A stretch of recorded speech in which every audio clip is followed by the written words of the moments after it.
গরম ভাতে প্রথম পাতে বানিয়ে নিন ঠিক এমন স্বাদের উচ্ছে চচ্চড়ি। যারা উচ্ছে খেতে পছন্দ করে না তারাও দেখবেন চেয়ে চেয়ে খাচ্ছে, এতটাই সুস্বাদু হয়। এর জন্য উচ্ছেটাকে একটু কায়দা করে কেটে নিতে হবে, এরকম গোট গোট করে, মানে ছোট ছোট টুকরো করে। আর উচ্ছের যে দানার অংশটা সেটা সম্পূর্ণটা ফেলে দিতে হবে। আর উচ্ছের সাথে এখানে নিয়ে নিয়েছি মিষ্টি কুমড়ো, আলু, পটল আর বড়ি, সাথে কয়েকটা চেরা কাঁচা লঙ্কা। সবজিগুলো সবই কিন্তু ছোট ছোট করে কেটে নিয়েছি। আর গোটা রান্নাটাই অবশ্যই সর্ষের তেলে করতে হবে।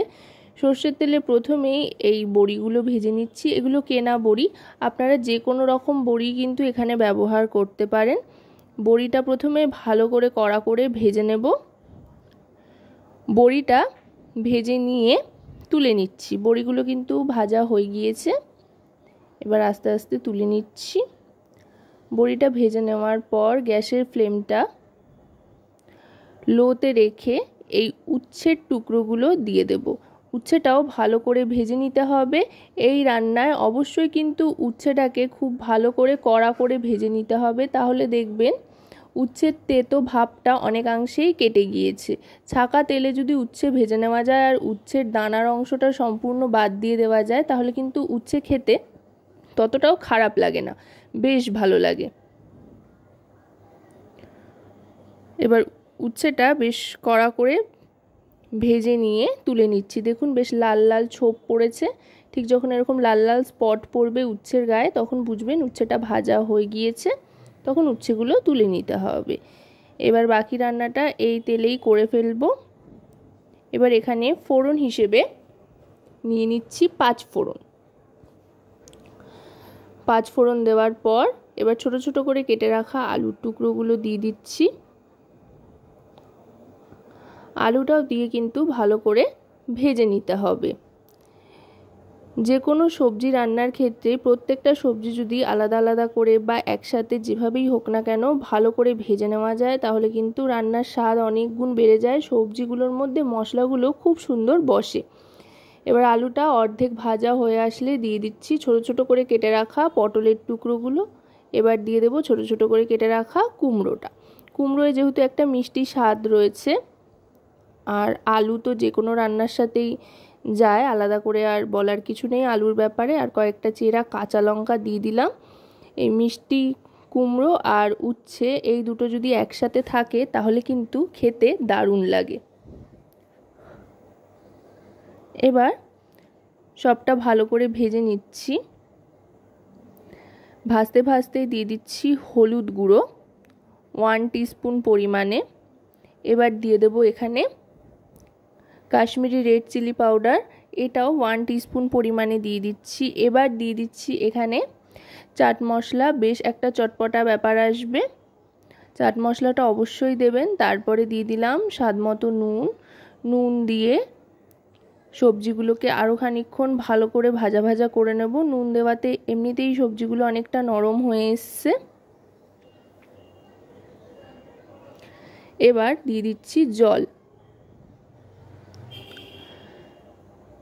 খুব সামান্য জল দিলাম, বেশি জল কিন্তু দেব না। অল্প জল দিয়ে সবটা একধার করে নিয়ে এবার গ্যাসের ফ্লেমটা মিডিয়াম টু লোতে রেখে ঢাকনা চাপা দিয়ে দেব সেদ্ধর জন্য। আর ঢাকনা চাপা দেওয়ার আগে ভেজে রাখা উচ্ছের টুকরোগুলো দিয়ে দিলাম, এতে করে উচ্ছেটা নরম হয়ে আসবে। আর দিয়ে দিচ্ছি খানিকটা টমেটোর টুকরো। টমেটোর টুকরোটা দিয়ে এবার চাপা দিয়ে দিলাম।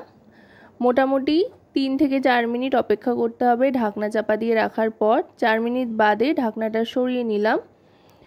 দেখুন সমস্ত সবজিগুলো কিন্তু একেবারে নরম হয়ে গিয়েছে, আর জলটাও কিন্তু একেবারে টেনে এসছে। একেবারে শুকনো শুকনো করে কিন্তু এই রেসিপিটা তৈরি করতে হবে। আলুগুলো সেদ্ধ হয়ে গিয়েছে, মানে সব কিছুই সেদ্ধ হয়ে গিয়েছে।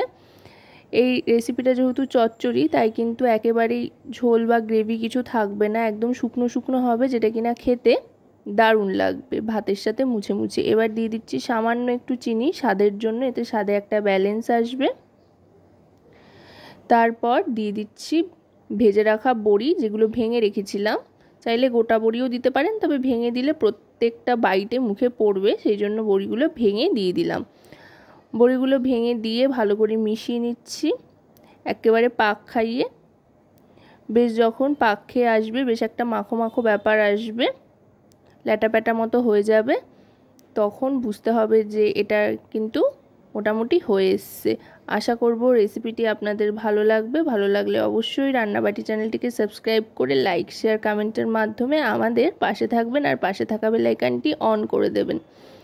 যখনই বেশ একটা মাখো মাখো ব্যাপার চলে আসবে, ওপর থেকে কাঁচা সর্ষের তেল ছোট চামচের 1 চামচ ছড়িয়ে দিয়ে আরও আরেকবার ভালো করে মিশিয়ে গ্যাসের ফ্লেমটা অফ করে 1 মিনিট মতো স্ট্যান্ডিং টাইমে রেখে তারপরে এটা সার্ভ করে দিচ্ছি গরম গরম ভাতের সাথে খাওয়ার জন্য। তো আজকের এই উচ্ছে চচ্চড়ি আপনাদের কেমন লাগলো সেটা কিন্তু অবশ্যই আমাকে কমেন্টের মাধ্যমে জানাবেন। সকলে খুব ভালো থাকবেন আর রান্নাবাটির সাথে থাকবেন।